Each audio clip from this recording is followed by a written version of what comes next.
হয়তো আপনারা ভিডিওটা দেখে অবাক, এটা আমি জানি যে এই জায়গায় এত লোক কি করে বা এই জায়গায় কি হয়েছে।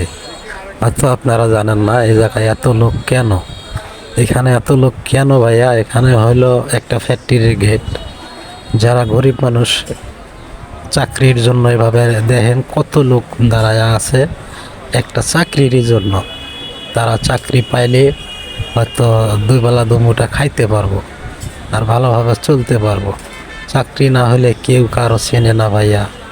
আপনারা ভিডিওটা দেখলে অবশ্যই বুঝতে পারবেন। যারা ভিডিওটা দেখবেন অবশ্যই ভিডিওটাতে একটা কম।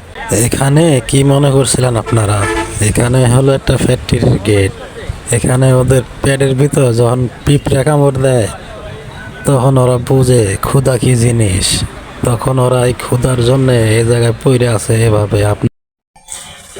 গার্মেন্টসের চাকরি খুঁজতে খুঁজতে পুটকি ছাল উড়ে গেছে, কিন্তু গার্মেন্টসের চাকরি আর পাই না।